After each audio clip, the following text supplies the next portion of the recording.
Hello, welcome back to my channel. Vietnam တွားလေလို့ရှိရင် Halong Bay ကိုတွားလေတင်သလား Halong Bay ဆိုတာ UNESCO အသိအမှတ်ပြုကမ္ဘာအမွေအနှစ်ဖြစ်တဲ့နေရာတစ်ခုဖြစ်ပါတယ်ဆိုတော့ကျွန်တော်ရဲ့တယောက်တည်းအမြင်ရပြောမယ်ဆိုရင် Vietnam တွားလေလို့ရှိရင်တော့ Halong Bay ကိုမဖြစ်မနေတွားလေတင်ပါတယ် Halong Bay နဲ့ပတ်သက်တဲ့အတွေ့အကြုံလေးကိုကျွန်တော်တို့ဒီဗီဒီယိုလေးမှာတကယ်ချင်းအုပ်စုရင်တွားလေခဲ့တဲ့အတွေ့အကြုံလေးကိုမျှဝေထားပါတယ်အားလုံးဆက်ကြည့်ဖို့ recommend ပေးပါခင်ဗျာ We have 4th floor and 5th floor outside areas. Halong Bay မှာကျွန်းဆွယ်ပေါင်းတောင်ဆွယ်ပေါင်း2000လောက်ကျော်လောက်ရှိတယ်ပေါ့နော်အကုန်လုံးကပါလဲဆိုတော့ထုံးကြောက်တောင်တွေနဲ့ဖွဲ့စည်းထားတဲ့အချွန်အတက်ပေါ့နော်ဒါနှစ်ပေါင်းမီလီယံတန်းနဲ့ချီပြီးတော့မှဒီရာဒီဥတုအနေထားတွေတိုက်စားပြီးတော့မှဖြစ်ပေါ်လာတဲ့တောင်ဆွယ်ရင်ဖြစ်ပါတယ်ကြည့်လိုက်လို့ရှိရင်အချွန်အတက်နဲ့ချွန်လေးတွေဖြစ်နေတဲ့ပုံစံပေါ့နော်ကျွန်တော်မြန်မာနိုင်ငံမှာဆိုရင်ဖအန်ဒေတာမှာတွေ့ရတဲ့တောင်ဆွယ်တွေနဲ့တူပါတယ်အခုနှစ်ပိုင်းမှာဗီယက်နမ်ရဲ့ tourism ကအရန်ကြီးကိုတိုးတက်လာတယ်ပေါ့နော်ဆိုတော့ဒီ2026ရဲ့စင်းစရာအရာကြည့်မယ်ဆိုရင်သူက Thailand နဲ့เนาะ Thai နဲ့မလေးရှားပြီးသူကတတိယအဲ့ဒီအလဲဆုံးအရှေ့တောင်အာရှမှာ the most visited ပေါ့နော်country ဖြစ်ပါတယ်ဆိုဗီယက်နမ်လာလေတဲ့နေရာမှာလေဆရာနေရာအစ်တွေအများကြီးထွက်တယ်ဆိုပေမဲ့လေ Halong Bay ကတော့လက်ရှိအထိအဲ့ဒီတွေကတော်တော်များများကိုလာလေတဲ့နေရာဖြစ်ပါတယ်ကျွန်တော်ရဲ့ကိုရေးအမြင်ရပြောမယ်ဆိုရင်တော့ဒါလုံးဝလာလေတဲ့နေရာဖြစ်ပါတယ်ကဲကျွန်တော်အုပ်စုလိုက်ဟနွိုင်းကနေ Halong Bay ကိုသွားမယ်မနေ့စောစောမှာကန်ဆိုးစွာပဲမိုးကလေရောအကြီးကျယ်ပါပါတယ်ရာသီဥတုကလည်းအရန်အေးပါလေလူတွေကတုံနေရပဲအသိမအေးဘူးထင်ပြီးတော့အနှွေးထည်အထူးမဝတ်လာဘူးเนาะတော့ the temperatures က15 degrees Celsius လောက်ပဲရှိရပေါ့เนาะဆိုရန်ကုန်ကနေလာတဲ့လူတွေကတော့အရန်အေးတယ်ပေါ့เนาะဆိုတော့တောက်လျှောက်တလန်းလုံးကမိုးရွာလာတော့စိတ်တက်တောင်ကြတယ်ဒါပေမဲ့ခုကတော့ဟနွိုင်းကနေ3နိုင်ဝန်းကျင်လောက်မောင်းလာတဲ့အချိန်မှာ Halong Bay နေရာကိုရောက်ခါနေပြီပေါ့နော်ဆိုတော့ Halong Bay မတော်ခင်မှာကျွန်တော်တို့ကတို့က tourist တင်လာတယ်လို့ရှင်လုပ်နေကြအတိုင်းပေါ့လေအဲ့ဒီမှာ tourist အတွက်တည်တံ့ဟို target ထားတဲ့ဒီပလဲမွေးပလဲတွေထုတ်လုပ်တဲ့နေရာတွေပေါ့နော်အဲ့ဒါကိုကျွန်တော်တို့လိုက်ပို့ပါတယ် Halong Bay မရောက်ခင်ဒီမှာဒါကတော့ဒီမွေးပလဲဘယ်လိုလုပ်တယ်လဲဆိုတဲ့ဟာကိုလက်တွေ့လာသမျှအဲ့တွေကိုတို့ကလုပ်ပြနေတယ်ပေါ့နော်ဆိုတော့အဲ့မှာကမာကောင်ကိုယူတယ်ပြီးတော့အထဲမှာအစီအစံတစ်ခုထည့်တယ်အသားလိုမျိုးတို့သတ်မှတ်ထားတဲ့ဒီအသားစလိုမျိုးတစ်ခုရှိရဗျာနီနီလေးပေါ့နော်အဲ့ဟာလေးဆိုတော့အဲ့ဟာနှစ်ခုပေါင်းပြီးတော့ကမာကောင်ရဲ့အလေလောင်လေးကိုတွတ်ထည့်ပလိုက်တာတွတ်ထည့်ပြီးမှမလုပ်လဲဆိုတော့မွေးပါပေါ့နော်ဆိုတော့တို့သတ်မှတ်ထားတဲ့နေရာနဲ့ temperature နဲ့ရေနဲ့အကုန်လုံးထားပြီးတော့မွေးတယ်ပေါ့နော်ဆိုင်ထဲမှာတော့အဲ့ဒီတွေနေရောစီကားနေပေါ့နော်အမွေးပလဲတွေရောင်းတဲ့နေရာလေးလေးဝယ်ကြပါပေါ့ကျွန်တော်တို့တက်ကတော့မဝယ်ဘူးပေါ့လေကိုယ်နိုင်ငံမှာလည်းအများကြီးထွက်တာဆိုတော့ဒါကတော့ဒီမွေးပလဲတွေလုပ်တဲ့လုပ်ငန်းစဉ်တွေကို step by step သူတို့ပုံနဲ့တကွာရှင်းပြထားတာပေါ့နော်ပြီးတော့မွေးပလဲတွေဒီမှာမွေးပေးနေရာမျိုးလေးသူတို့ပြထားတယ်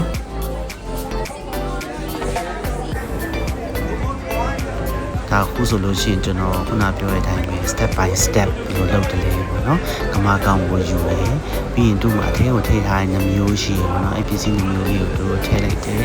ထည့်လိုက်ပြီးလို့ရှိရင်ဒီမှာ D1 ဆိုပါဖြစ်လေ15ရက်30တလားပြည့်လို့ရှိရင်ဘယ်လိုဖြစ်သွားလဲအဲ့လိုမျိုးပေါ့နော်တလားနဲ့လတောင်း30ချင်းဘယ်လိုဖြစ်တယ်လဲဆိုတဲ့ process ကိုသူရှင်းပြထားတာပေါ့နော်ဆိုတော့ဒါလေးကသူထည့်ပြထားတော့ကျွန်တော်နောက်ကနေအနိကရိုက်ပေးထားတာပါ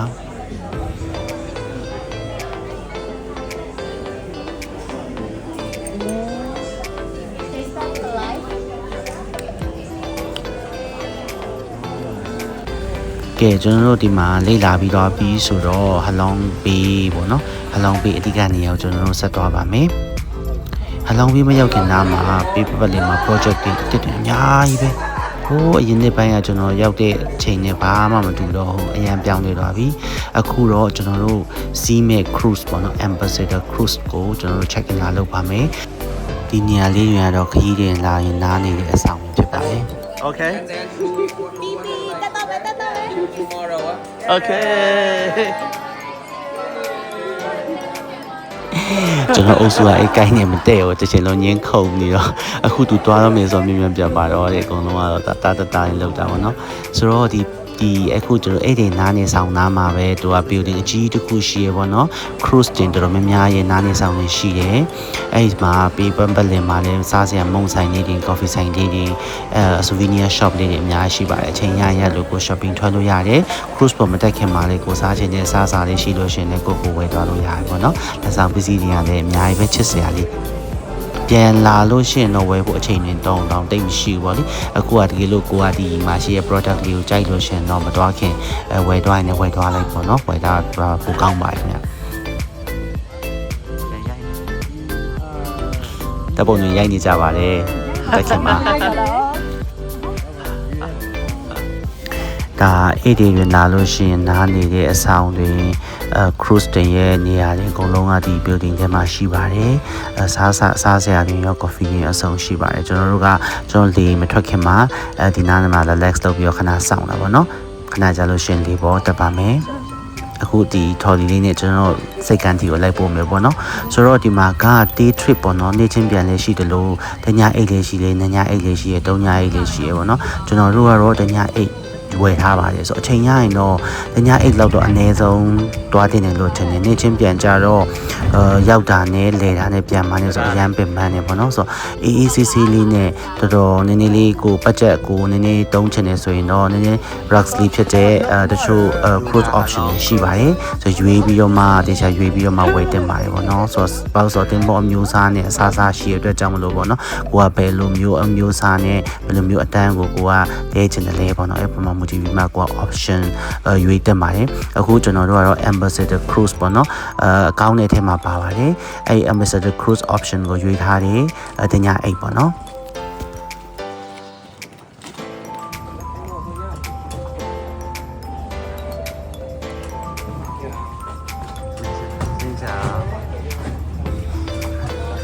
Thank you. Come on. Cruise တွေရဲ့စီးရင်ကတော့သူ့ရာသီအလိုက်အပြောင်းလဲရှိတယ်ပေါ့နော်ရက်အလိုက်ရောရာသီလိုက်ရောနည်းနည်းလေးမတူညီတဲ့အတွက်ကြောင့်မလို့ကိုသွားမယ့်ရာသီမှာ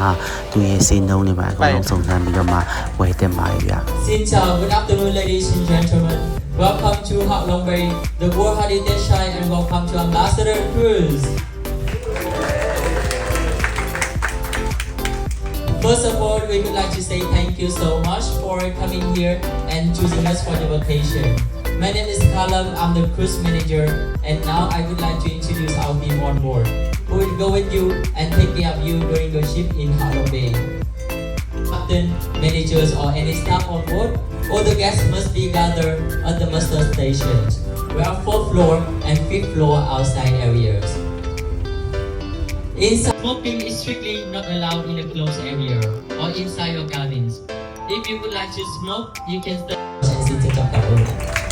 ကျွန်တော်တို့တင်ပေါ်က9ထပ်ရှိရပေါ့နော်အခန်းတွေက4ထပ်ရှိတယ်အပေါ်ဆုံးထပ်9ထပ်မှာတော့ဒီလိုမျိုးဟင်းလင်းပြင်နေပေါ့နော် view ကောင်းကောင်းလေးနဲ့လာ enjoy လုပ်လို့ရတယ်တပုံရိုက်လို့ရတယ်ခင်ဗျာ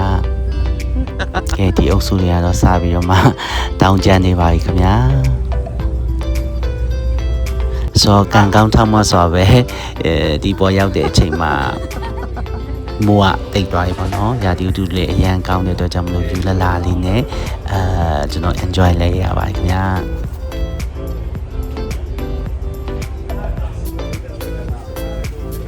ကျွန်တော်တို့ရောက်ပြီးတော့သူတို့ကဒီ security briefing ပေါ့နော်အကုန်လုံးကိုပြောပြီးလို့ရှိရင်တော့ lunch တစ်ခါလေးသူတို့ကျွေးလိုက်ပါတယ်အခုကျွန်တော်တို့ lunch ကိုလာစားနေပါပြီ lunch ကတော့ buffet lunch ဖြစ်ပါတယ် option တွေကတော့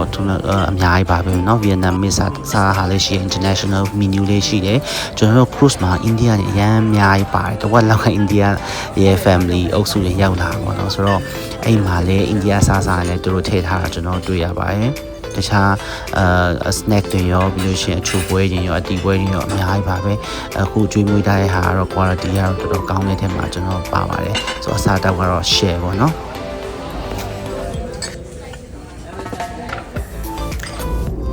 စားပြီးပြီဆိုတော့ကျွန်တော်ရဲ့ room tour လေးကိုကျွန်တော်ပြပေးပါမယ်ပေါ့နော်ဒါကတော့ကျွန်တော်တို့ရထားတဲ့အခန်းဖြစ်ပါတယ်ဆိုတော့ TV ပါတယ်အိယာပါတယ်ဆိုတော့သူတို့ရဲ့အခန်းကလည်းမှန်နေတယ်အများကြီးလောက်ထားတော့ view ကလုံးဝ block မဖြစ်ဘူးပေါ့နော်ကျွန်တော် paper ပတ်လည်မှာတွားရင်းနဲ့ခုနထုံးကြောက်တောင်တွေရောဘေး area ရောအကုန်လုံးမြင်ရပါတယ်ရေချိုးခန်းအိမ်တာ bed tap တော့မပါဘူးဒါပေမဲ့ရေချိုးခန်းအိမ်တာကတော့တန်တန်ရှင်းရှင်းနဲ့ hello တန်တန်ရှင်းရှင်းနဲ့အရန်ကိုတိုက်ရပါခင်ဗျာဆိုတော့တခါကနေထွက်လို့ရှိရင်အပြင်ကိုမြင်ရတဲ့ view ပေါ့နော်လုံးဝဝါးကနေပါပဲအရန်တာ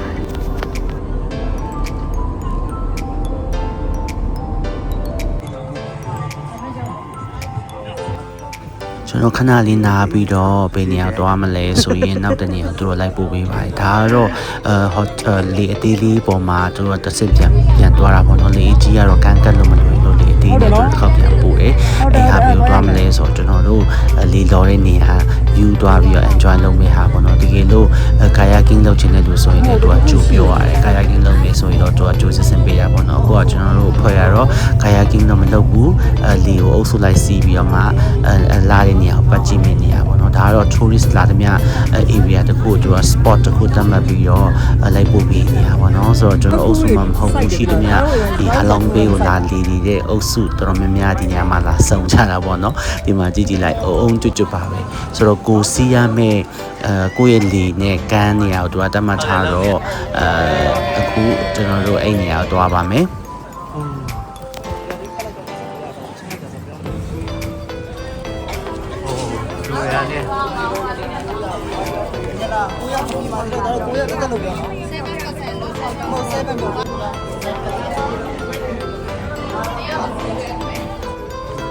ဆိုတော့သူတို့လေစီးဖို့ ticket ပေးတယ်ကျွန်တော်အုပ်စုက9ယောက်ဆိုတော့အဲ့9ယောက်ရဲ့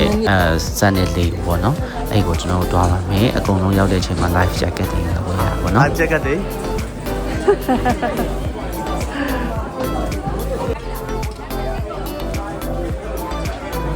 Getting number 7 Yeah Oh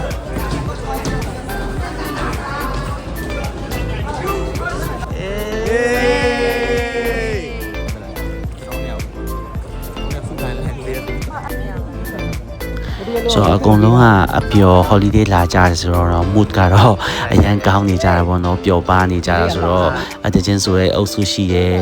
အော်ဟင်းနေတဲ့အုပ်စုရင်ရှိတယ်အဖိုးကြီးဖွားရင်လည်းလူကြီးပိုင်းတွေလည်းအများကြီးတွေ့ရတယ်တို့တို့လည်းအရန်ကိုပျော်ရွှင်နေကြတွေ့ရပါခင်ဗျာတို့ဓာတ်ပုံရိုက်ပေးလိုက်ရော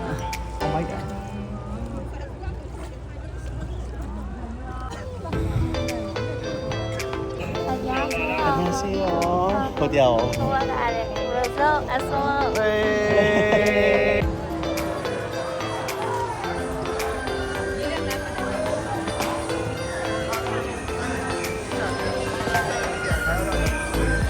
우산 저 위로 가지 마. 그냥 우산.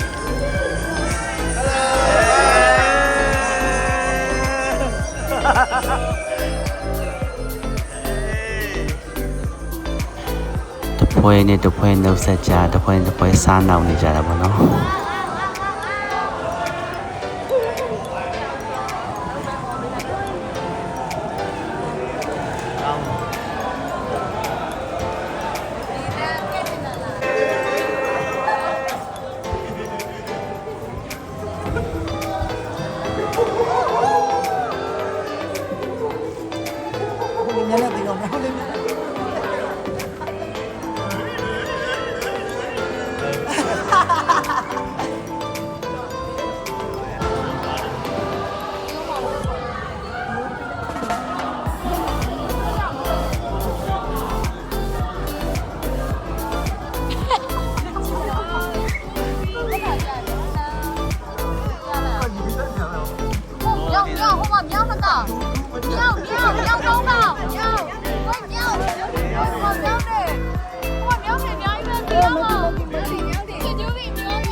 ပဲငါတို့လုံးတော့မယ်နဲ့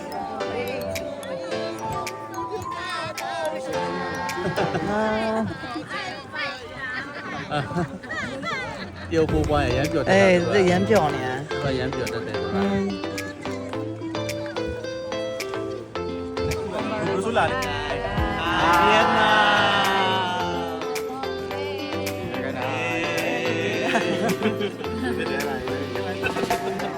ဝိုင်းရိုးစိုးစိုးလိုက်ရစေ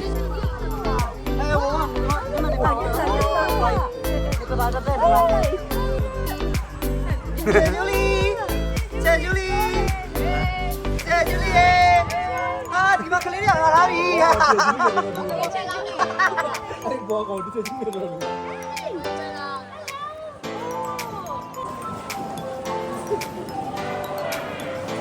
ဒီအောင်ရောက်တော့ရောက်နေချောင်းပေးနေ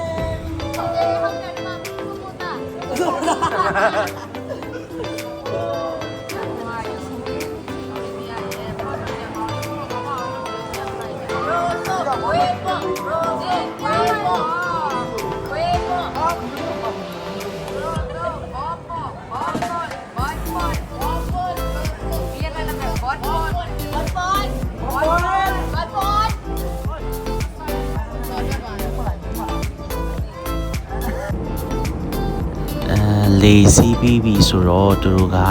ကျွန်တော်တို့ရဲ့တင်မောပြန်ပို့ပြီးတော့ကျွန်တော်ခဏနားတယ်ပေါ့နော်ခဏနားတယ် coffee တောက်လို့ရတယ်ခဏ rest လုပ်လို့ရတယ်ပြီးညနေဆောင်ကြရင်သူတို့ကပေကိုထပ်ပို့မလဲဆိုတော့ကျွန်တော်တို့ line ကူလေးကိုတွားဖို့တို့လိုက်ပို့ပါမယ်ဒါတော့ကျွန်တော်ခန်းကနေမြင်ရတဲ့ view ဖြစ်ပါခင်ဗျာ relax enjoy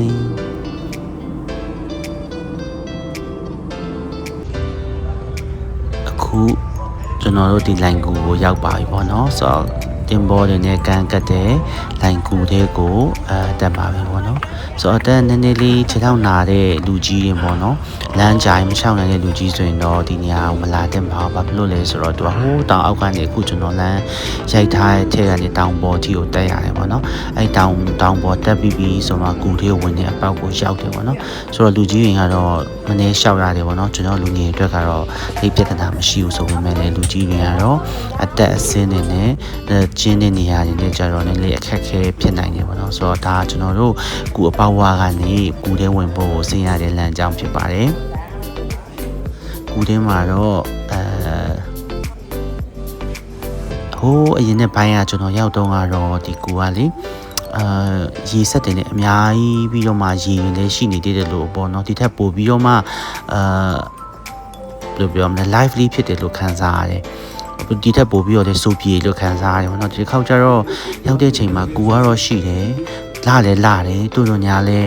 ရေလည်းမရှိဘူးကြောက်ခတ်တယ်မှလည်းရေတောက်ကြနေရလည်းမရှိဘူးအញ្ញမ်း6တွေ့ဖြစ်နေလို့ခံစားရတယ်ပေါ့နော်ရာသီဥတု changes temp ဘယ်လိုပြောမလဲအဲ့လိုမျိုးကြောင့်ပဲလား environment ကြောင့်မလားတော့မသိဘူးပေါ့နော်ဆိုတော့အဲ့လိုမျိုးကြည့်ရလို့ရှိရင်တော့ဟောင်းလောင်းကူကြီးကိုရောက်သွားတယ်လို့ပဲနဲ့အရန်ကြီးဟို lively မဖြစ်လို့ခံစားရတယ်ပေါ့နော်ဆိုတော့ကြောက်တန်းနေရတော့ရှိပါတယ်ဟိုအရင်ကလို့ရေတောက်ကြပြီးတော့မှ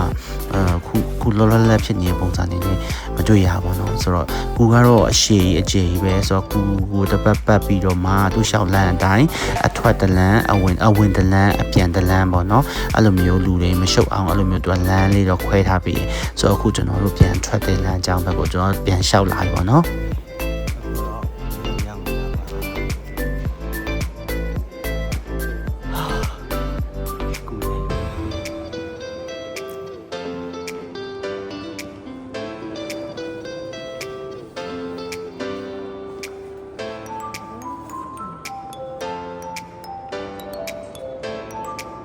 တင်ဘောကျွန်တော်တင်ဘောရောက်တဲ့အချိန်ကတော့ညနေဆောင်ဖြစ်နေတဲ့အတွက်ကြောင့်မလို့အထဲမှာ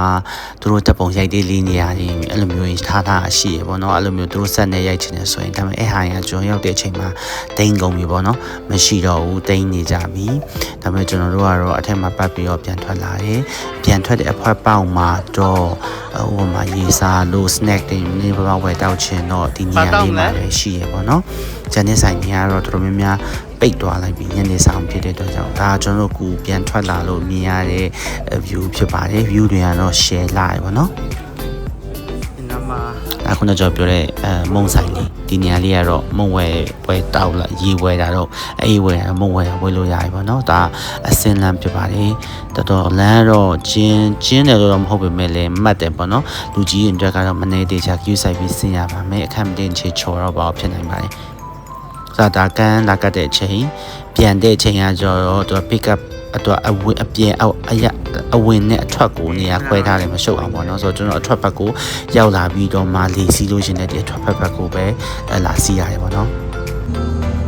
ဒါကြောင့်မလို့ကျွန်တော်တို့ကလိုက်ပြီးတော့မှကျွန်တော်မတက်ချင်ဘူးဆိုလို့ရှင်မရဘူးပေါ့နော်ဒါကြောင့်မလို့မလိုက်ခင်တည်းကဆုံးဖြတ်ရမှာကိုရှောင်းနိုင်လားတွားမှာလားမတွားဘူးဆိုရင်မတွားနိုင်ဘူးဆိုရင်တော့ငါကိုရမလိုက်တာပဲကောင်းတယ်ပေါ့နော်ဝင်သွားပြီးပြန်ထွက်လို့မရအောင်နောက်ပြန်လဲလို့မရအောင်ဒါကျွန်တော်ပြန်လာတော့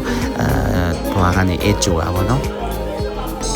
ဆိုညနေဆောင်ကြရင်သူကဘာလုပ်တယ်လဲဆိုတော့ဒီလိုမျိုး music တွေနဲ့ traditional ဒီတစ်ခေါက်ကတော့ cooking show ရှိအောင်နော် cooking show ကဘာလုပ်လဲဆိုတော့ Vietnamese spring roll ပေါ့နော်ကျွန်တော်ကော်ပြန်ကြော်တဲ့ demonstration လုပ်ပြပါမယ်သူက demonstration လုပ်ပြတဲ့တင်ပုံမှာရှိသမျှအဲ့တင်ကိုကော်ပြန်ကြော်ကျွေးပါတယ်အခုကျွန်တော်တို့ရောက်ပြီးတော့လက်ကြံလေးနည်းနည်းနောက်ကြလက်ကြံလေးရှိဟာလေးကိုလာပြီးတော့စားတာပါဆိုတော့ကျွန်တော်တို့ဒီကော်ပြန်စိမ့်သက်ဆိုင်ဒီလိုမျိုးကော်ပြန်ကြော်ပူရတာရှိပြီးတော့ပူကောင်းတယ်လို့ခံစားရတယ်နော်သူတို့ကော်ပြန်စိမ့်တော့ဖြူဖက်နဲ့အရာကဘာမှမရှိဘူးကြိုက်ပေါ့နော်ကော်ပြန်ကြော်တော့ကျွန်တော်တို့ကြိုက်ပါတယ်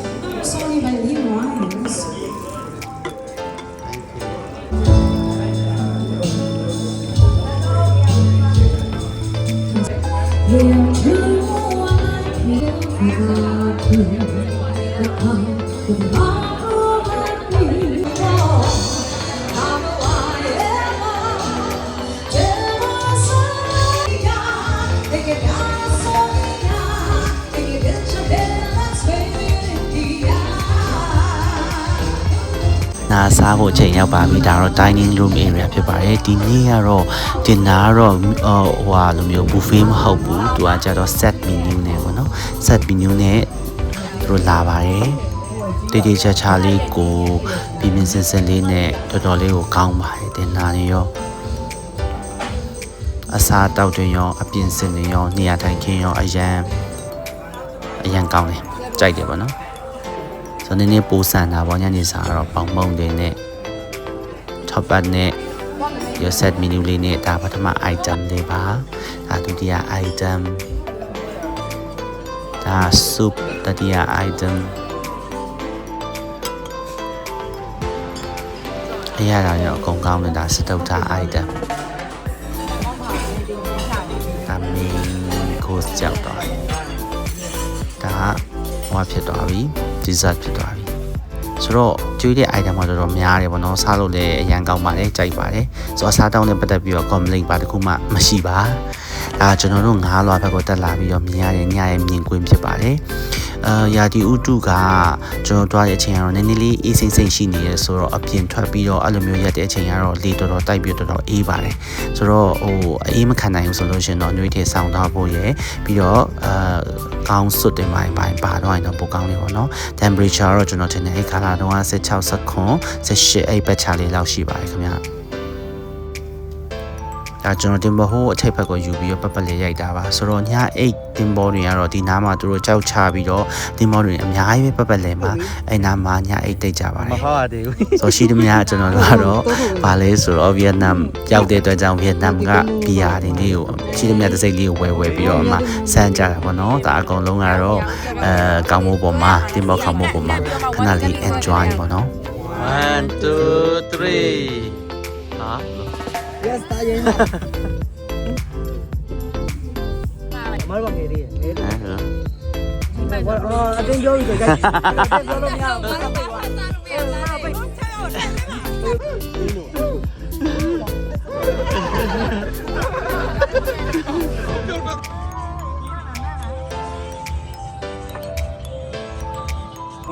ကဲတင်နာစားပြီးတော့သူကမတင်းနိုင်သေးဘူးပိုက်စာလို့ဆိုပြီးတော့မှဟိုတယ်ကသူတို့သမင်းဖြူတောင်းလိုက်တယ်မြန်မာပြည်ကယူလာတဲ့အစုံပေါ့နော်စားဒီဘက်ကစားဆိုင်မကြိုက်မှဆိုလို့ပြီးခုနပြောရပါတော့နည်းနည်း snack တွေပါလာအောင်ဆိုအစုံပဲကျွန်တော်ထည့်လာတယ် အဲ့ဒါလေးကိုဒီညမှာဖောက်ပြီးတော့ကျွန်တော်စားကြတယ် ငါဘာလို့ဝင်ပြကြ အကြီးဆုံးမကြီးတော့မဖြစ်နေဘူး အဲ့ဒီကို ဘုံ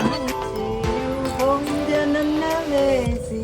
ဒီလေးနဲ့ပြောပြမယ်အဲ့တော့နောက်ဆုံးအဆုံးသက်ကြီးပြောပြမယ် တယောက်တော့သူကတော့ရှင်အကြီးကျယ်ဖွင့်နေပါတယ်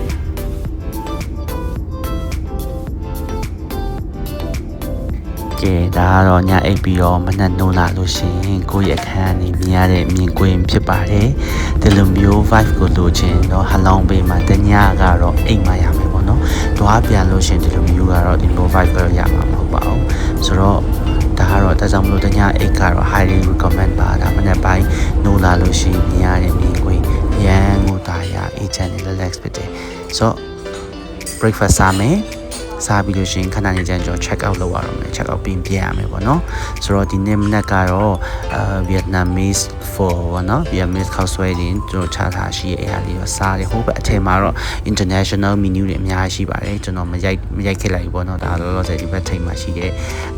အစားတောက်တွေဆိုတော့လူ9ယောက်ဒါရှိရ luggage က6လုံးအကြီးကြီးပဲမတင်တဲ့အိမ်လုံးပြောင်းလာတဲ့အတိုင်းပဲဆိုတော့ကျွန်တော်တို့ဒီဟလောင်းဘေးမှာဟိုတယ်တိတ်ခဲ့တဲ့အတွေ့အကြုံကတော့ဒီလောက်ပဲပေါ့နော်အခုကျွန်တော်တို့ကန်းကိုပြန်ကပ်ဖို့လူတွေစုနေပါပြီအကုန်လုံးဒီမှာလေလာကြိုဖို့လေကန်းကပ်ဖို့စောင့်နေရပါတော့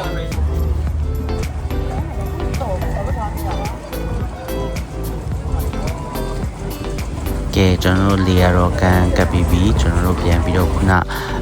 ရောက်လာတော့က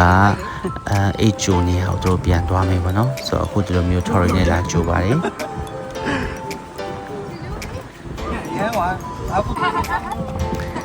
ဒီနေရာမှာလေ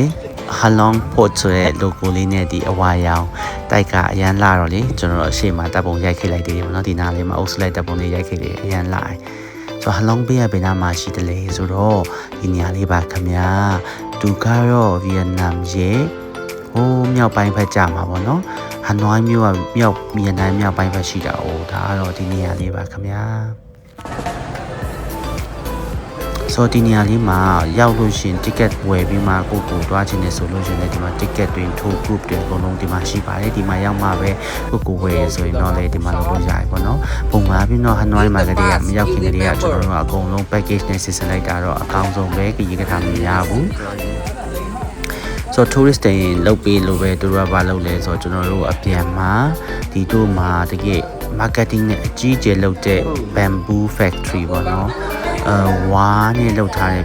ပစ္စည်းတွေအကုန်လုံးကိုတော့ကျွန်တော် promotion ဝင်တာပေါ့နော်သူကရောင်းတဲ့နေရာမှာပို့ခင်မှာဒီလိုမျိုး sale agent တယောက်နဲ့သူ app လိုက်တယ် app ပြီးလို့ရှင်တခန်းထဲမှာပေါင်းပြီးတော့သူရှင်းပြရတယ်ပေါ့နော်သူတို့အဲ့မှာဝါးကိုအသုံးပြုပြီးတော့ဘာ product တွေထုတ်တယ်လဲဆိုတော့ product တွေမျိုးစုံထုတ်တယ်ပေါ့နော်အဲ့ product တွေမျိုးစုံကိုသူတို့က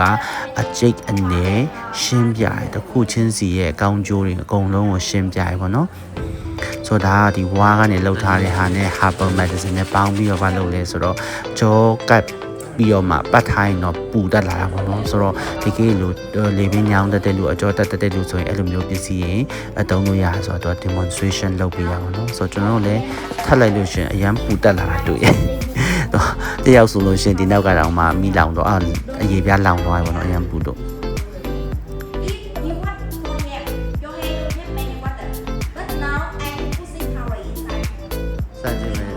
ဆိုမျိုးသမီးတွေကောင်းလျှော်လို့ရှိရင်လည်းရေအရန်စုပ်တဲ့အကြောင်းကိုသူကတကယ်ဒီ gel demonstration လုပ်ပြတာပေါ့နော်နမူနာလုပ်ပြတာပေါ့နော်ဆိုတော့သူတို့ရဲ့ product တွေကအနှံ့တက်တဲ့လုံးဝမကပ်ဘူးရေဆူကလည်းရေလည်းရန်စုပ်တယ်ပေါ့နော်အခုရေထည့်လိုက်တာအကုန်လုံးရေလုံးဝစုပ်သွားတယ်ဘာမှမရှိတော့ဘူးသူကအတုံးနဲ့ခံတယ်အနှံ့တက်လည်းလုံးဝမရှိဘူးပေါ့နော်ဒါကဝါစစ်စစ်နဲ့လုပ်ထားတဲ့ product ဖြစ်တဲ့ကြောင့်မလို့ရေရှိလေးခံပါတယ်တဲ့အမှခံကြောင်းပေါ့နော်သူကတော့မျိုးစုံကြိုးခုံရှင်းပြပါခင်ဗျာ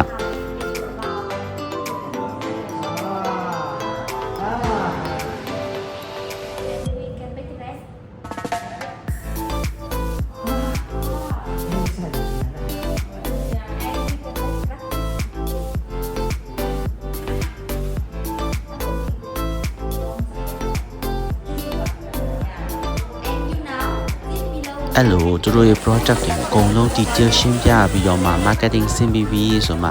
ရောင်းတဲ့နေရာကိုကျွန်တော်တို့ပို့ပေးပါတယ်ဆိုတော့အဲ့ချိန်ကျမှလူဝယ်ကြတာပေါ့နော်စိုက်တဲ့လူကတော့ဆိုတော့ကျွန်တော်တို့ကတော့ဘာမှတိတ်အများကြီးတော့မဝယ်ဘူးကြည့်လိုက်တယ်ဒါပေမဲ့တပတ်လေးတွေကတော့မျက်နှာတုပ်ပေါ်လေးတွေကတော့စိတ်ဝင်စားဖို့ကောင်းလို့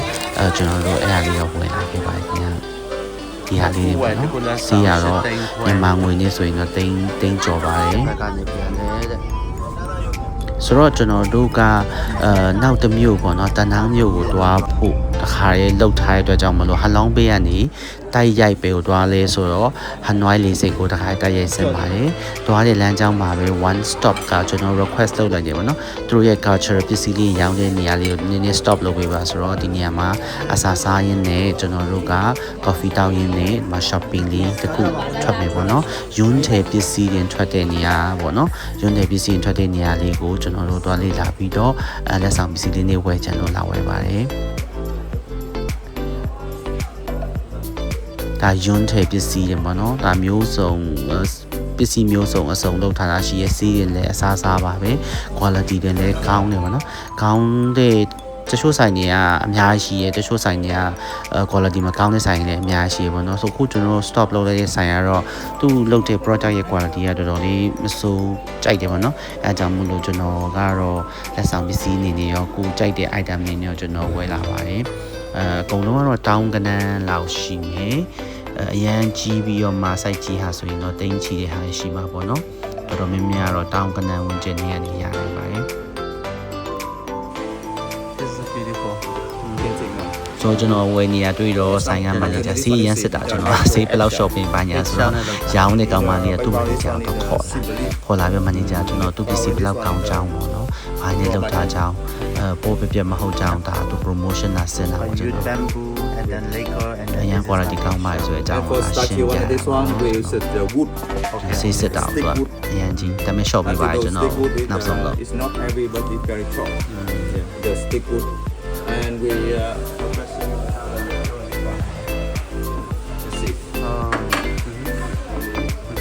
here's the wood. you think what material very thin is not wood no not wood not bamboo What is this? it's a fabric Oh. အဲ့ဒါလေးပပလေးပဲတဲ့အက်ကလည်းမဟုတ်ဘူးပြီးတော့ဝါလည်းမဟုတ်ဘူးတဲ့နောက်ဆုံးတော့သူပါရှင်းပြတာဒါ fabric ပေါ့နော်အဝတ်စားတွေနဲ့လုပ်ထားတဲ့ဟာဖြစ်ပါတယ် very တဲ့ safe စားနဲ့လုပ်ပြီးတော့အပေါ်မှာယွန်းတဲ့တွေထပ်အုပ်တာပေါ့နော်ဆိုတော့ကျွန်တော်တို့စားလဲစားပြီးဝယ်လဲဝယ်ပြီးဆိုတော့လိန်ကွင်းကိုဆင်ပါပြီဒါကတော့ဟလောင်းပေးကနေလိန်ကွင်းဘက်ကိုတွိုင်းမြင်ရတဲ့မြင်ကွင်းဖြစ်ပါတယ်ဆိုတော့အုပ်စုက9ယောက်ဆိုတော့ check in လုပ်လို့ရှင်လဲကြာပါတယ်တန်းစီရပါတယ်နောက်ဆုံးတော့ finally we got a boarding pass so ready to board